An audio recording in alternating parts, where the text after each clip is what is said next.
Welcome back to Let's Play Final Fantasy 1 for the Game Boy Advance. Last time we started the Hellfire Chasm, and this time we shall continue to the Hellfire Chasm in a level that looks like the world map, like a miniature world map, which is a really cool aesthetic, but it's also kind of convoluted. I should also point out something I forgot last time to mention, that Scarmiglione and... Actually, I kind of said it. I didn't say it explicitly, but I sort of said it implicitly. But Scarmiglione and Cagnazzo are both from Final Fantasy IV. So if you haven't noticed the pattern, you will very shortly. Also, as a result, you can probably guess who the floor 10 bosses are based on who's left. Yes, it is indeed Barbaricia and Rubicante. I think they say Rubicante in Final Fantasy IV DS, so that's what I'll go with. My rule for pronunciations is if a game has an English dub, I'll just say whatever they say. And if a game has no dub and is like only subtitled, I'll typically just go with like the Japanese pronunciation, like Zidane, for example. This floor is weird looking. It kind of looks like the Sunken Shrine visually, but kind of like a corrupted version of it. So that's actually kind of cool looking. I'm looking at a map, and I do not see the exit on the map. Oh wait, that's right, it's just very pink. Okay. Apparently this floor hurts us, so that's swell. Dark Elementals, those are actually new, I think. I don't think we fought one yet. Yeah, on this floor, on the map, the staircase blends in really well with the environment. So yeah, that's why it took me a few moments to realize where I actually was. Oh wow, we're taking gradual damage, even just standing in place. It's not like, oh crud, that's bad actually. That's really bad actually, because the bat moved up, so I can't actually progress. So if he doesn't go left, I'm kind of screwed. Okay, this is really going well. There we go. Got an opening. Yeah, this tends to be an issue in this game in particular. Enemies not being cooperative. It's usually not too bad, except in certain key instances like this, where enemy spawn patterns tend to give you a lot of trouble. Hellhound, or Devilhound actually. I said Hellhound for some reason. Maybe just because of the alliteration. Okay, there we go. And we're almost at the top. What is this, floor 7? So 8, 9. So we have 2 more floors to go. And then a boss floor. And again, as far as I'm aware, the boss floors don't actually have random encounters, so that's actually really good. That's really nice. Hellfire Chasm, B8. I think based on the map, I know where I am. Or is this the wrong map? Okay, this is... Yeah, I know where I am. So we go this way, all the way around, and then down. Yeah, lava floors, I do not want to really navigate this completely blind. Kind of want to have some idea of where I'm going. I say as I get totally turned around and into a random battle, that is, but okay. I'll take it. Just a singular goblin, that's fine by my standards. That's good luck, actually, getting just one enemy in a random encounter in this game, instead of a horde. Okay. Okay. Also, I'm actually planning out my next Let's Play already.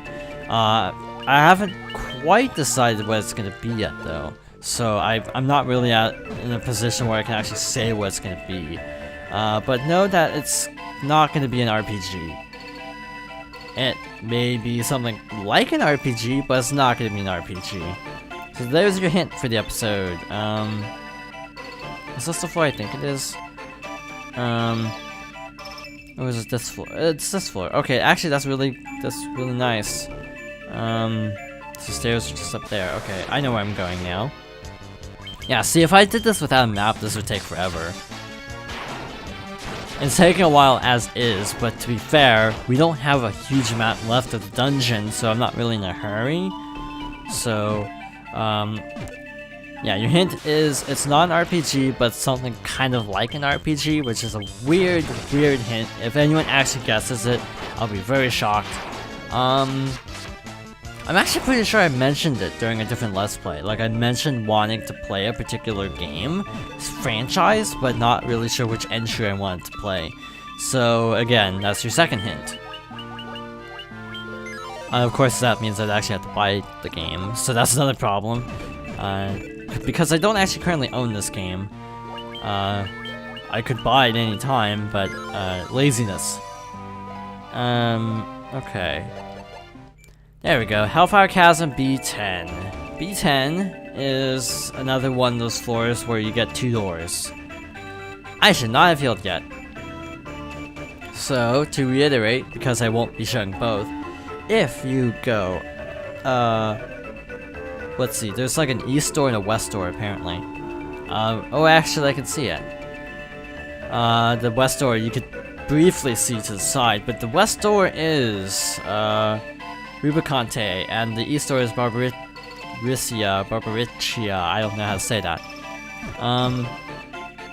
I think the more interesting fight is the latter, so we're actually gonna show that one. Because this is actually one case where they kind of botched it. Not gonna lie. Based on what I've read, they kind of screwed up this fight, and so I kind of want to show it, because it's actually considerably different. Because of a very small change that's actually really pivotal. And this one has a treasure, that's... Apparently, I don't know east and west. I am Rubicante, let's measure your worth, warriors, in the crucible of my flames. Okay, Barbaricia. Her mechanic... Or does Rubicante also have a difference in mechanics, actually? I thought he could also, like, cloak himself, but I think both bosses can, now that I think about it. And if so, then both are actually different. If not, then I don't know what I'm talking about. Also, you may notice the boss music in this fight is actually sort of a remix of the song from Final Fantasy IV, which is cool. The song has appeared in quite a few games, actually. It's in Dissidia, it's in Theory Rhythm, it's in Super Mario RPG for the Helix fight. It's in all sorts of games. So, just a little side note. Let's see. Just regular attack, I suppose. I'm gonna use the staff and hope that's sufficient. But yeah, in the original Final Fantasy IV, Barbaricia, the 4 Fiends of Wind, is capable of summoning like a whirlwind to protect herself, and I don't think she can actually do that from my research. That's why I wanted to show that one. Well, I thought Rubicante also had something similar up his sleeve, but I don't recall. This fight's actually not too bad in the original, and that's part of the reason why I wanted to show the other one. Because the other one tends to be really obnoxious, actually, if you're not prepared. And that's why I cast Haste, because that damage number, though, is really good. You're gonna go Hilara, just to be on the safe side, and go Flare again. You can't double cast magic to my knowledge, so there's no real point in you know, casting haste on our healers. Okay, so in the original game, he has like I think he has like a cloaked form and a not cloaked form. In this one, he's permanently in his cloaked form, if I'm not mistaken.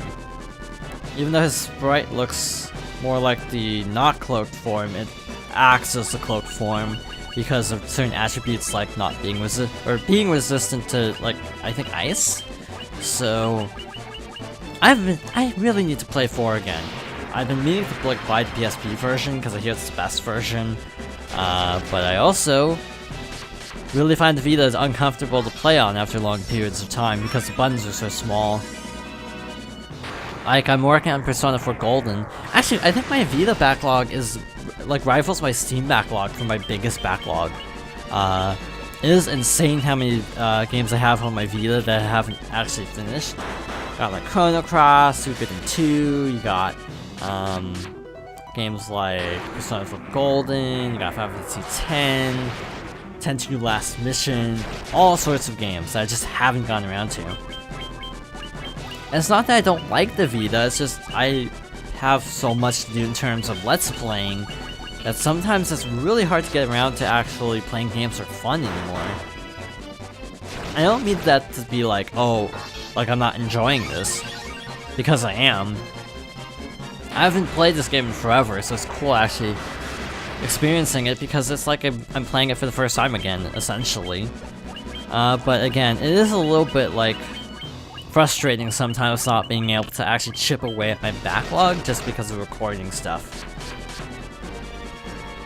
Though to be fair, I actually am enjoying this game more than 10 at the moment. Partly just because I think I played this game before 10, so my most recent playthrough of 10 was earlier. So it's like, yeah, it's like deja vu, sort of. Like, hi, hey, wasn't I just playing this game not that long ago? Also, my favorite Final Fantasy is constantly changing. At the moment, it's 9, sometimes it's 4, sometimes it's 6, sometimes it's 10. Depends on what mood I'm in.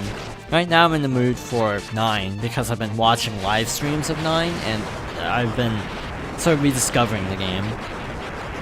By the time this Let's Play is over, or this episode comes out, they'll probably be on Final Fantasy 6 by now, because I think that's what they said they'd be playing next. The Kikuichimonji is actually better than Sasuke's blade, so that's a step up. Anything else good? Oh wait, did I have a shield? That would be better for him? Cause I thought I saw the numbers go up briefly.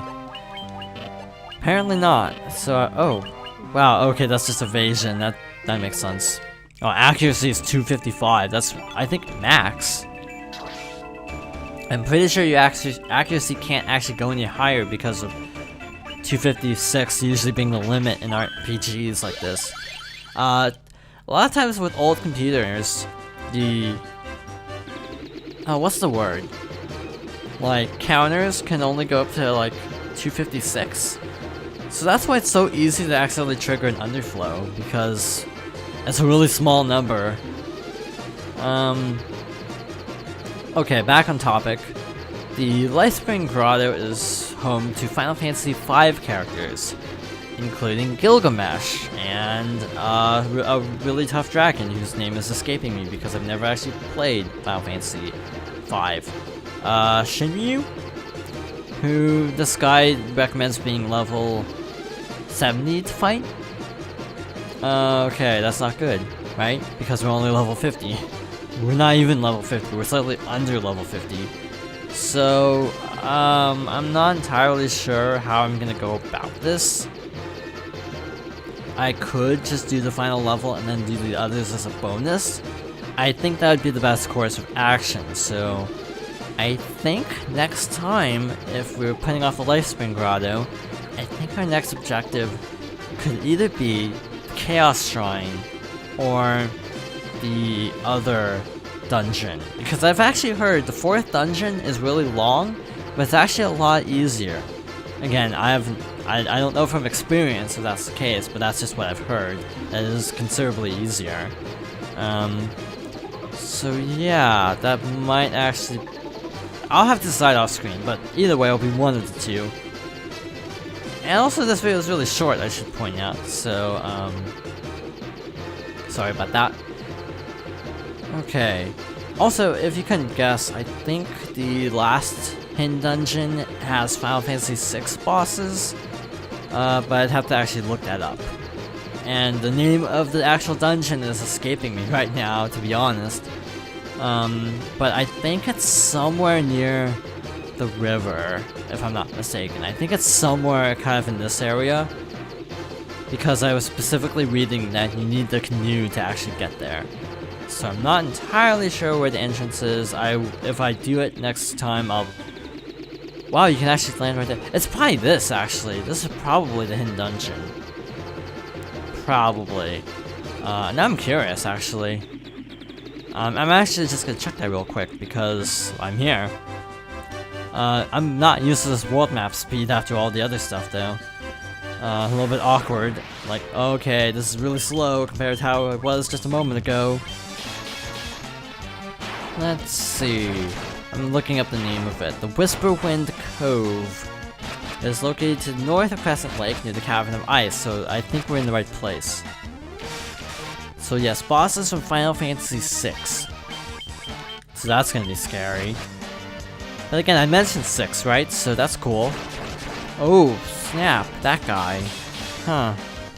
I mean, that's cool, but also really, really scary at the same time. I'm not gonna say who it is, because spoilers, but there's actually a super iconic boss in this particular one, the Whisperwind Cove. Like, really iconic. So that'd be fun to actually show. Problem with the Whisperwind Cove, or Cave, or whatever it's called, Whisperwind Cove, that's the name of it. Problem with this place is it's actually approximately, I think it's 40 floors? Yeah, I think it's 40 floors long. So you have like every 10 floors you get a boss. But I think you only have to play it once. So that's a reassurance, I suppose. So I'm really not sure how I'll show this. I may actually speed it up and just post-commentate it, because this would take a long time to go through normally. But because of knowing who's actually in there, I'm feeling increasingly tempted actually to just save that for a bonus episode. Yeah. Also, the PSP version has a 5th dungeon, I should actually mention. Yeah, we got time to show that. I can't actually show the dungeon itself, but I can show where it is.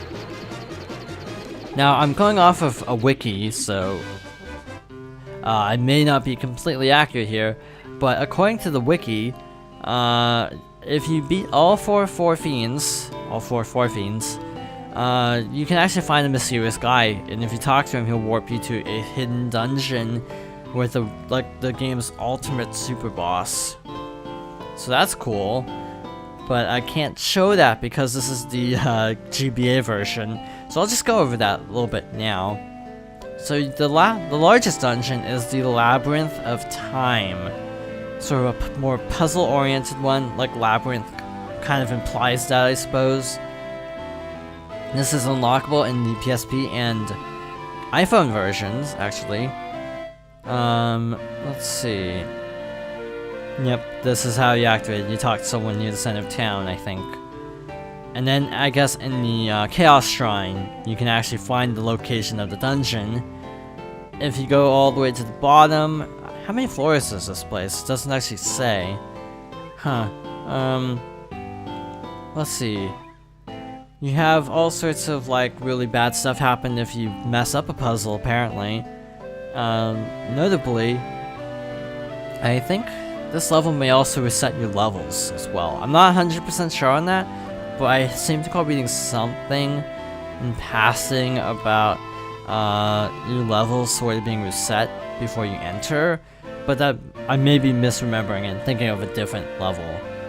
So just a little disclaimer on that, I don't actually know, because again, I've never even seen this dungeon because I only own the GBA version.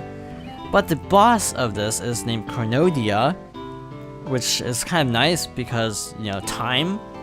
And it was for the 20th anniversary, so that's cool.